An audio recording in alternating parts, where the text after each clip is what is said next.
Well, today we have my friend Chris Sasser on the podcast. Sass, as many know him by. Welcome back, Sass. How you doing? I'm great, Nick. Thanks for having me back. Yeah, we were just talking before we recorded. You were on basically 2 years ago when you released your book Bags, which is a parenting book, which I have. Nobody, even if they're watching online, they probably can't see it, but I'm pointing to it behind me right here. It's right there. And we talked about that, the bags that we're packing for our kids and what are they carrying, and as parents, how can we help them have the tools they need to grow up to be healthy young adults that love Jesus. So I do want to ask an update about the book. But then before that, I think we looked, it was 6 years ago. We first had you on the podcast and talked about your church and the parent network and all that. So for people that haven't listened to either of those, they should obviously go back and listen. Because some of the things we're not going to cover as much, but especially the parent network to get an idea. Give us an update. Like who are you? What's Port City Church? What's the parent network? And then we'll talk about our topic today, which I think more churches need to be focusing on. They're probably not. Yeah, no, I totally agree. And I'm looking forward to talking about that. Well, I'm Chris Sasser, Sass, live in Wilmington, North Carolina, little beach town out here on the coast. Port City Community Church. We're a multi-site church. I'm at the main campus and have been here for 11 years now. Started as the student pastor and morphed into the family ministry pastor. And what you're talking about, Nick, the parent network has been something that's been on my heart for a long time. I've been in full-time ministry now for over 30 years, which really just often means I'm the oldest guy in the room. But about halfway through my ministry, I was primarily focused on youth ministry for a long time. I just started realizing how much help parents need. I had become a parent, so my wife and I are, navigating that journey with our two young kids. And so when I got to Port City a couple years in, when I became the family ministry pastor here, I just sort of started talking to parents, doing focus groups, saying, "Hey, we want to partner with you as parents." Obviously, the kind of that phrase was a buzz phrase for a long time, and still is in a way. We want to partner with parents. So I started asking parents in focus groups, "Hey, as a church, we want to partner with you. What does that look like?" So we built this thing called the Parent Network, which has had a couple different iterations over the years, but basically we want to equip and encourage parents to help their family walk with God. Our church wants to reach people and help them walk with God. So obviously what we're doing in the Parent Network is a riff off of that. And most recently, and it's funny, I've reflected back a couple times in the last couple of weeks because we've had some shifts in our Parent Network. I used to say when I was first jumping into this and super passionate about it, I need to repurpose my whole staff to just focus on parents. Obviously, that's not realistic for any church. A lot of churches don't have multiple staff. But anyway, that was my heart. And we haven't repurposed everybody, but I met yesterday with, we have in our children's ministry, a parent coordinator who that's her job. That's what she does. We have in our student ministry, a parent coordinator. That's her job. And we recently shifted someone else in our church to be a family resource coordinator. And so what we want to do is to create resources that families can use at home, that parents can have the confidence to have faith-filled conversations with their kids. So the four of us met. So we now have a team of 4 on our staff that our whole focus is parents. Now, obviously, we all do other little things, and I oversee everything from birth through high school. But we really want to focus on parents. So that's kind of where the Parent Network is now. Is we're still doing a lot of events. We want to connect parents to one another, and we want to create resources just to help parents lead well at home. So yeah, that's what's going on with that. And this isn't really what we're going to talk about today, but I know for me, one of my big philosophies when it comes to partnering with parents is that, like in our church, I say we have a 5-part strategy, and it's small group leaders and events and communication and resources and community. And even though I've tried to share that idea with other churches, it is a challenge because, like, how do you partner with parents when your church is 200 in size versus 2,000 versus 20,000? And there are certain things I think all churches can do. And I do think every church is unique. Like I've said before, presenting this to people, that like I don't feel like every church can do all the things when it comes to partnering with parents because of your size. And it's funny because I get mixed reactions. When I say that to some people, they're like, "Oh, that just takes the load off. Like you just took off some of the pressure. Like you just presented this whole idea, but if you're saying I should only do these 3 things, that's great." And then some people get offended, like, "Hey, no, like we can do that in my church of 200 or 300 or whatever." So like I never know where to go with that, but like I do think the scale matters. For example, how large is Port City across all campuses on average now? So across all campuses, we're about 5,000, and I would say 2/3 of that is at our main campus, which is in Wilmington. Then we have a campus about 20 miles away or 10 miles away, a place called Leland, and then we have a campus in New Bern, North Carolina, but the bulk of our size is on our main campus, but we're at about 5,000 now. And how many total staff, kids and students? You said 4 on that parent team. Oh yeah. So we have 14 total staff, kids and students. So that's an example of 4 out of 14. Like, okay, Yeah. you are definitely pushing the envelope in the sense that you're putting more people, geared towards parents. But obviously that's not the same as the, person listening who's like, I'm the kids pastor at a church of 250 or 750. I mean, any number. But there are examples though, where I've seen in our church and other churches, well, it's one of those things where it's like, I think the context matters, the size of the church matters and what you can do, but you can't use an excuse either. Like there's a church by me, they had a volunteer as their parent small group coordinator, church of 700, 800 maybe at most. And now they pay her part-time, but it was like a volunteer thing. And she leads, it's like 8 parent groups. It's amazing. And the stories and like what she does to connect them and get those groups going and get parents connected. And like, that's where it's like, you do want to think outside the box. Like, I think my thing is like, you probably can't do everything. If you're the church of 500, you can't do everything that you were doing at Port City, but you can do some things. And so we're going to talk about one of those things today, but that's really cool that you're continuing to reshape the staff that way and put people in that. And that's awesome. So real quick, you said some of the things, but the Parent Network does events for parents, trainings, classes, small groups. Is that in there too? Well, we have a normal small group ministry in our church. And so we have a lot of small groups of parents. Yeah. And so we obviously try to resource those groups and help them as best we can. And there's just so many parents that want to connect with one another. And that's the thing that I would say is probably, it doesn't matter what size church you're in, is help parents connect with one another. And almost in smaller churches, that's almost easier to do in some ways. And the other thing that I would say is a principle with this, Nick, is somebody has to be in charge of what you're doing with parents. And somebody has to have a passion for it and a heart for it and their eyes on it. Because the moment you ask a children's pastor or a youth pastor to, hey, add this on to your already busy job description and do some stuff with parents, I mean, if we're honest, that's not why a lot of these folks got into those jobs. It's not their heart and their passion. And so they don't really want to do it. Maybe they're not a parent. Maybe they're scared of, doing things with parents, but you got to find somebody in your church who will help lead that call. Yeah. And I would even say, even if you love it, it can be your favorite thing, but it's not the urgent thing. So like, always, that's right. You know what Never I mean? Is. Because Sunday and Wednesday are always coming. Exactly. It's like, so like, it's like anything else. It's like, oh, I'd love to do that.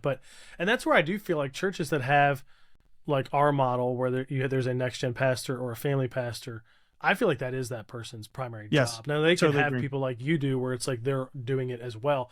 But like where the buck stops is usually that person. But if you don't have that, then it's like, okay, well, I'm going to do, like, I would encourage children's and youth leaders to work together. But at the very least, you take ownership of it. And like, you're going to be the one and just pick a few things. And you might pick, I mean, I don't think a lot of people would have thought of this, but you might pick the topic we're going to talk about today, which is probably one of the least focused on areas of helping parents. So tell us about what you all have now stepped into, what you're finding. When you told me this over email, I thought, oh yeah, we got to talk about this because I've seen this up close in church where this is neglected. So tell us what you're doing now. Yeah, so I'm embarrassed to say this is a part of family ministry that I have missed up until now. I think I knew it was there and I knew it existed, but I'll tell you a story. So about a year ago, I was walking through the hallway of our church on a Sunday morning, saw 2 parents who I know well. Actually, the wife had served in our student ministry for a number of years. They have 3 boys. And I just was like, hey, how are y'all doing? Their boys are older, kind of, I think, 22, 20, and 18, kind of out of the house sort of deal. Hey, how are y'all doing? And she said, not very good, not very well. And she kind of fell apart in the hallway talking to me. I was like, hey, let's slide over here to one of our living rooms and let's kind of sit and talk for a few minutes. So the 3 of us sat and talked, and they just unloaded on me about how their boys are not doing well. One of them struggling with sexual identity. Another one doesn't want to talk about God or Jesus or come to church ever again. And again, these are people who are leaders in the church who have raised their kids through all of our ministries. And their young adult and adult children were just kind of shying away from the faith, and they were distraught over it. Now, we had dropped the ball as a church. About a year earlier, they had reached out for some help, maybe a little bit passively, but they had reached out and we didn't help them. And so she was mad at us as a church for not really helping them. And so we just talked and they cried and we prayed. And I said, hey, can we get together again next week?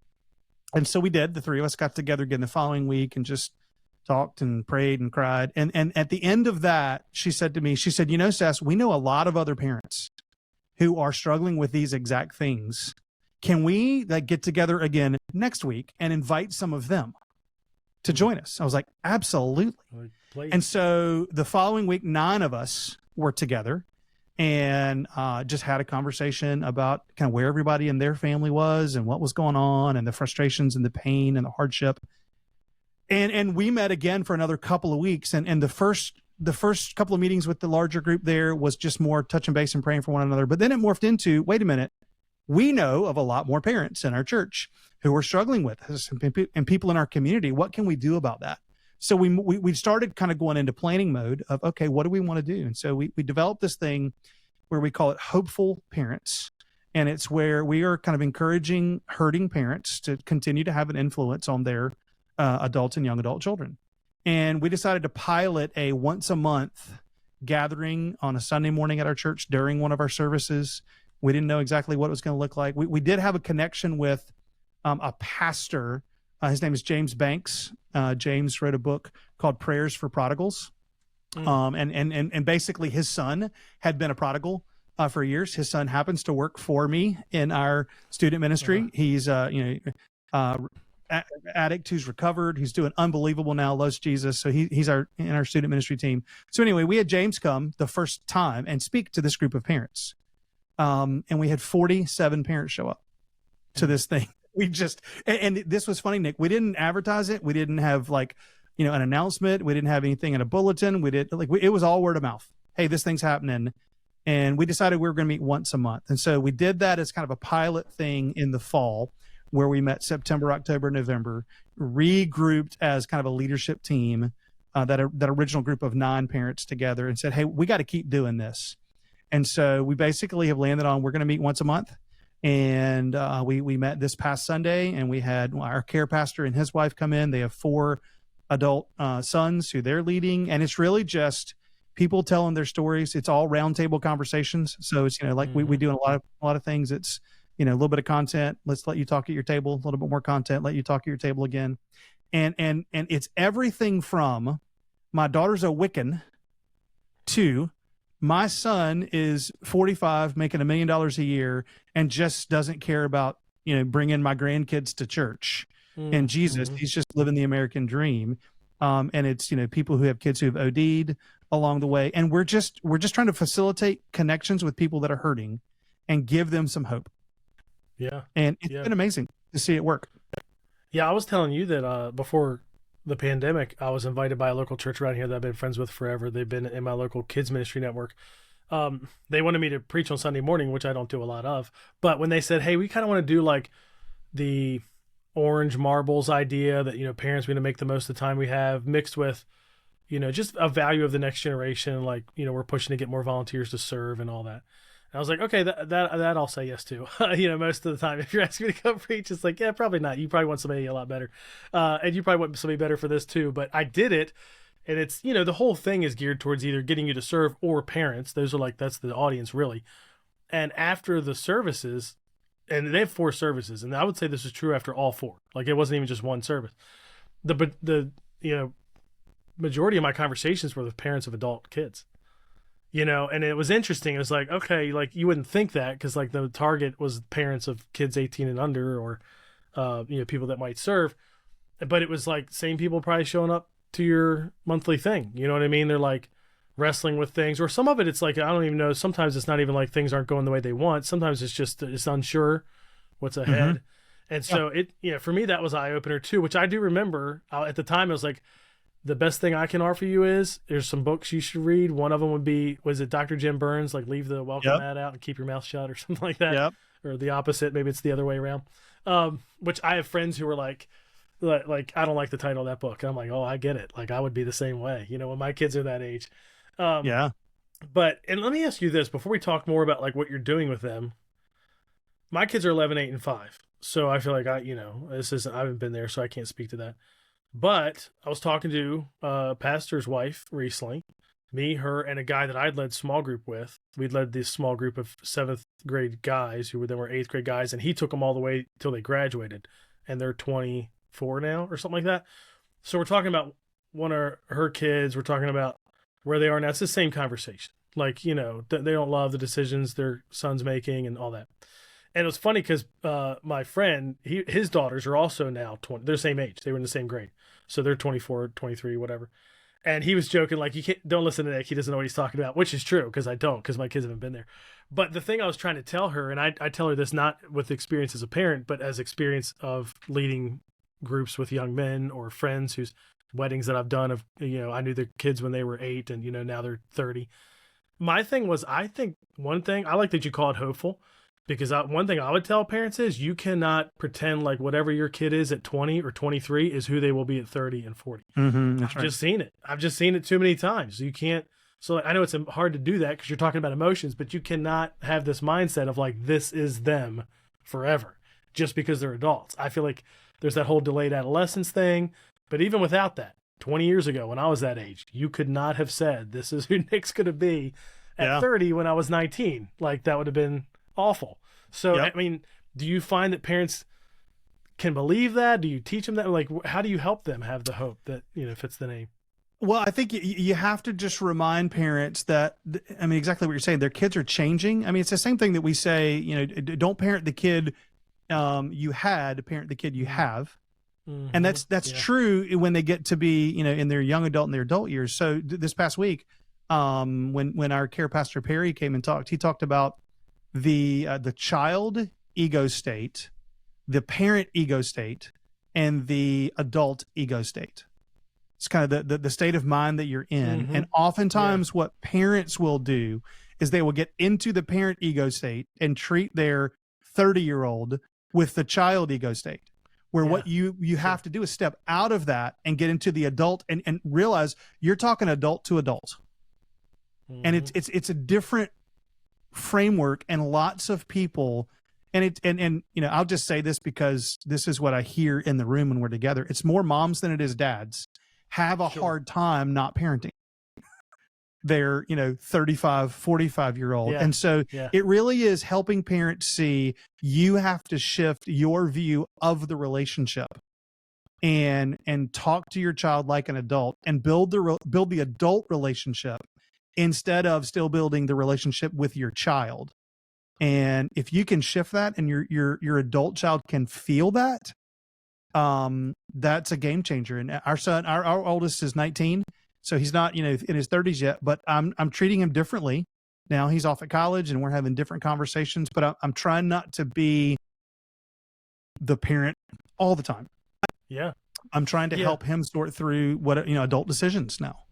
Sure. Yeah. And I know, I mean, for me, the whole leave the welcome mat out, easy. Keep your mouth shut, not easy. And that'd be true if me. And the part is because I'm opinionated, I would tell you that. You know what I mean? So right. The idea of like, how do you pull that? I don't know. Do you have, because like when you're talking about the parents who show up, obviously early on, it was a lot of parents who are like, we just need help. We need community. Who else is going through this? Do you have some parents in there too? And maybe like the staff person you just brought in who, how do I say this? Because what I want to say is they've experienced both. They have kids that now are probably making better decisions with their life. And because I feel like a lot of times in the church world, it's rare to find, if you have multiple kids, it's rare to find the family where all the kids are not going the way they want. It happens, but it's rare. It's also rare to find the one where all the kids are kind of living the way you'd want it to. It's usually a mix, especially when the ages are different. So do you have a decent number of parents too who feel like, I'm not really struggling with this right now, but I did, or you know what I mean? Absolutely. Yeah. Well, I'll tell one story, and this is a couple who we're going to talk to about sharing together at this event next time. Is they have 3 boys who are, I think, probably 30, 36, and 40. Sorry, they had 3 boys, and the middle child was going down a wrong road, drugs, all that kind of stuff, and took his own life. Well, that turned the youngest child's life around in an unbelievably good way. And so here they are, a couple in their 60s who has lost one of their sons to a tragedy, but now their other 2 boys are doing great. And they want to tell that story of the hope of Jesus through all of it. So yeah, I mean, there are people who are there, and this is interesting. Even when you have adult children who are following Jesus, there are still relational issues that you have with them. And so a lot of the conversations we have that applies to everybody in the room is, how do you keep building that relationship? Because you don't want to just let that relationship go, because again, the goal is to have a relationship and to have influence. And so that's common to everybody, no matter where your kids are in their faith, is how do I continue to deepen this relationship with my kids in a different way than I did when they lived in my house, and I controlled them a little bit more. And, not to, So people are everywhere, but the relationships are the common thread with everybody. Well, and probably, I mean, this reminds me, literally this week I was talking to somebody whose kids are adults. I want to say like 24 and 26 or something like that, maybe 25, 27. They're both married now. And so that's got to be different too, because now you have they have two girls, so it's two men now that are married to their daughters. And like, that's a different, like the conversation we were having was like, mom is trying to find a window where it's like, oh, we can all get together because like you're going to be in the same city. Why doesn't the other daughter drive up? And it's funny because part of the conversation is dad is like, well, yeah, maybe we can do that, but how much is this going to cost? And nobody said this, but part of me in my mind was thinking, well, you get into that place where like there's that thing that nobody says, but you could relate to your own kids differently. Well, you certainly relate to like your kids' spouses differently. Right. And so I don't know that like every family is in a place where it's like, oh, an idea to vacation with all of my kids and their spouses. You may not love that. So that's right. I mean, does that come up in this group too? Absolutely. Yeah. Like, oh, the family's changed so much. Oh yeah. And like at the table that my wife and I were sitting at on Sunday, there was one couple talking about, oftentimes family structures of in-laws dramatically impact the relationship that parents will have with their own children. And so I mean, that's coming up all the time with people. Of my son's wife's family, thinks this, wants that, taught her this, and now it's influencing my son in that direction, which is causing fractures in my relationship with my son. What do I do about that? And it could be something simple as, holidays. It could be something as simple or as more difficult as, they're just going to go to a different type of church or not go to church or whatever. There's just layer upon layer of family systems crashing into each other and it breaking relationships with adults. Yeah. Now on your site, you can go to portcity.church/hopeful and see, like kind of your landing page for this. And it talks about gatherings and resources and care and connection where people can reach out. Yeah. I mean, it sounds to me like, and this is probably true of a lot of partnering with parents, but it sounds like it's like 90% community. 5% resources, 5% like reach out for care. Is that how it's played out? I mean, you're not doing a whole lot of other things, just get them together. No, we're not. And the community, and we were talking about this morning at our leadership team, the community is caring for itself. So I had a lady 2 weeks ago catch me in the hallway. Her name's Clara. Clara and Dan have been coming to this thing ever since the beginning. They have been sitting at a table with a couple that they met for the first time we did this. And they sit together every time we get together. They've been talking. They've now been going to dinner together with one another and praying for each situation with their kids. And she's like, Sess, I have to tell you that, this other couple, they haven't talked to their son in 2 years. We've been praying for the last 3 months about this. And their son called them this past week. And their son wants them to come visit like next weekend. So they got to scramble and find plane tickets. And so, it's the body of Christ caring for each other in a lot of different ways, because again, we're trying to facilitate those roundtable discussions. There was another guy who caught me in the hallway a week later. Hey, just want to say thank you because we've connected with this other couple who now we're talking to all the time. And so it's really not a ton on us as a staff. Now we do every single time. I ask every individual to fill out a card. Your name, just kind of a little bit of an attendance thing, but it's, hey, what can we be praying for you and your family? And what are some things that we want that you would like for us to talk about in this group?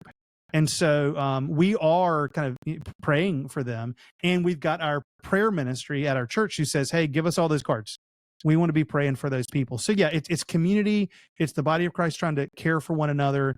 And for me, kind of from a staff standpoint, it's organizing a meeting once a month and all the little details that go into that. But it's not like it's a big deal. We actually, for one of our meetings, we did the video curriculum from Jim Burns's book, where we watched, part of the video of, doing life with your adult children and keep your mouth shut and all that. So it's not a ton on us, but it's mostly community and facilitating that.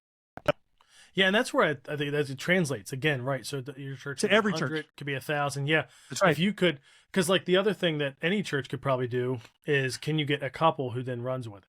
You got it. And That's now right. they're planning it and communicating it, and you're just directing people there, and how's it going? And you're giving 0.3% of your time to this in a year, That's right. but yet it's happening. And so that's why I'd encourage people to.